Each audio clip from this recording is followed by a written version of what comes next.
Smiley from the Energy Boutique with your energy forecast for Monday, January 17th. So welcome to Full Moon Day. First of all, we have the full moon in Cancer.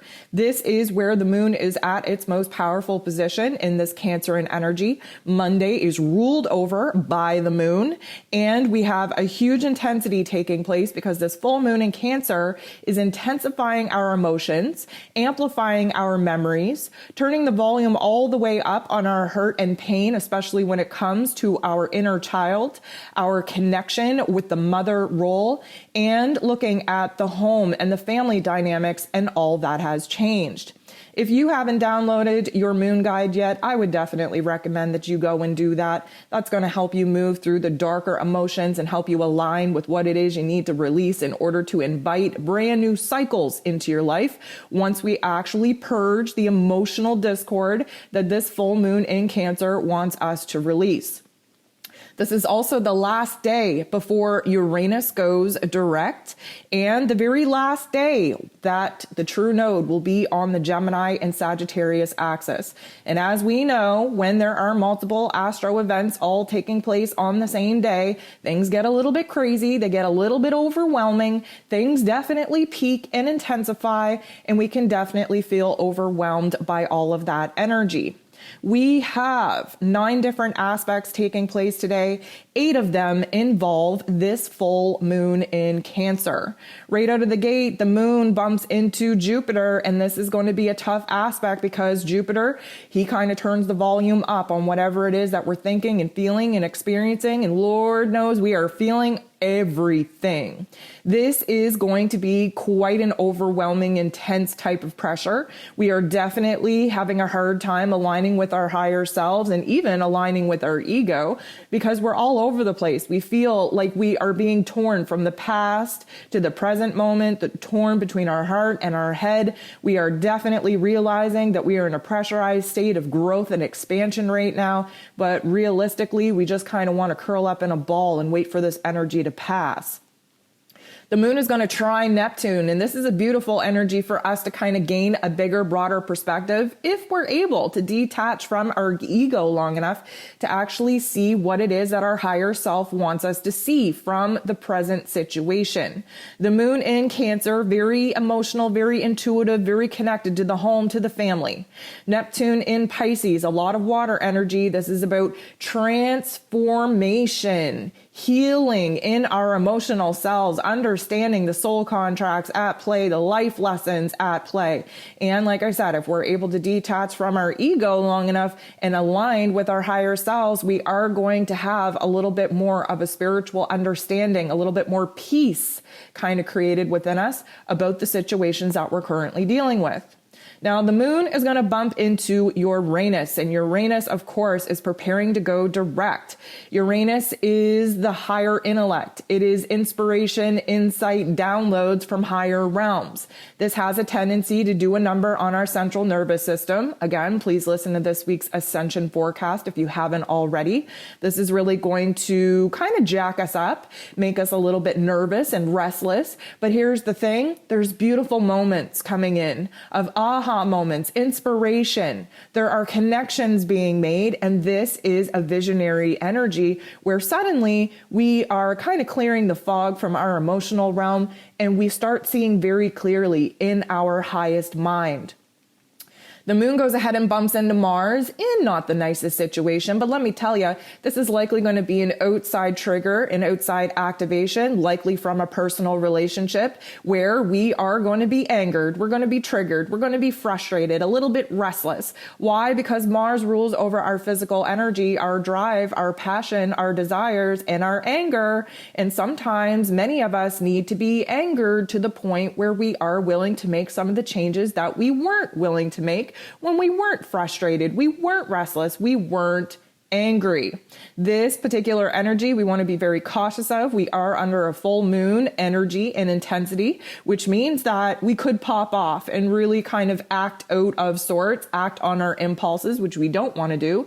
We can project our own bullshit onto other people, which we don't want to do. But this particular aspect does kind of trigger that particular energy, and we're going to have to be very mindful on how it is that we allow this energy to actually manifest in our lives. So Venus is going to bump into Saturn, and this again is likely going to be an outside activation point. Venus again is trying to figure out what it is that she wants, needs, and desires in her life, especially from personal relationships. She's doing a number on her own self-value, her own self-worth. She is trying very hard to figure out what it is that she's going to need to do to make the changes in her realm to mirror the aha moments that she's been having while in retrograde. And bumping into Saturn, this is about roles and responsibilities. This is about our long-term vision, our long-term goals. This is also about the commitments that we've made to other people and whether or not we still feel in alignment to actually honor those commitments. Now, here's where we have our full moon. But let me tell you, when you download the moon guide, you're going to kind of go through all the astrological aspects and what that actually means for you in your life. And let me tell you, Pluto is a major contributing factor under this full moon energy. The moon actually opposes Pluto, first and foremost, really putting us at odds with our pain, with our suffering, with the intense emotions coming up. We have to kind of dabble in the darkness before we can appreciate the light. Pluto's energy really encourages us to use all of the painful experiences to our advantage as inspiration and motivation to actually make a change and do a huge transformation, not only in our psyche, not only in our heart space, but preparing us to make those major changes and huge transformations in our physical realm. Then we have our full moon peak when the moon opposes the sun. That's what gives us our full moon energy. The moon in Cancer, the feminine divine ruling over our emotions, our unconscious, our intuition, our home and our family dynamics, the safety and security in our emotional realms goes head to head with the sun in Capricorn.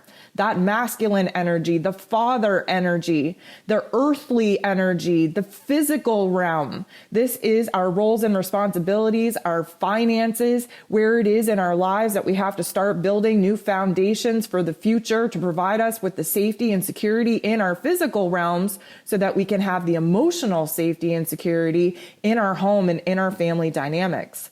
The moon bumps into Jupiter again. This time it's a good energy. This is going to give us a silver lining. This is going to boss us up in a way to make us feel hopeful again. This is going to really show us where it is that we have a renewed faith, where it is that we're going to be positive and optimistic, and where there's a huge, huge spiritual understanding coming over us, washing over us, especially with some of the pain, the struggle coming up from the full moon energy, focusing in on the home and the family dynamics, the loss that many of us have experienced in the home and in that family dynamic, and how it is that we are going to kind of bring the happiness back, bring the joy back, bring the positive energy back to what has been a very low and slow type of vibration.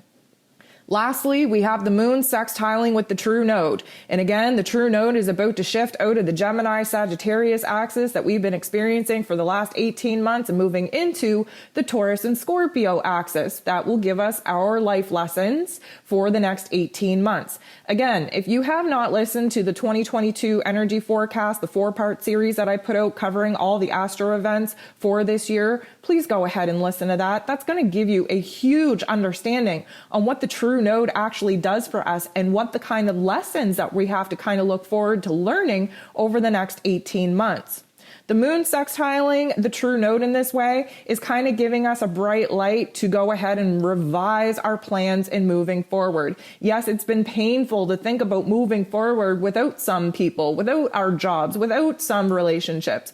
But at the same time, because we are doing this emotional release and purge under the full moon in Cancer, we are going to be downloaded with a new inspiration and motivation to actually better ourselves using, again, the pain and the suffering as a catalyst to make the kind of changes that we need to make in order to still be happy, in order to still honor the kinds of people in which we lost, honor the life lessons in which we're currently learning. And of course, because we have a renewed sense of faith within ourselves and the universe, it's time to get busy in constructing what it is that we actually want to start manifesting. Now that we have the information that we have, now that we've experienced the changes that have changed, we can go ahead and start re-editing our plans for the future and what it is that we actually want to be living.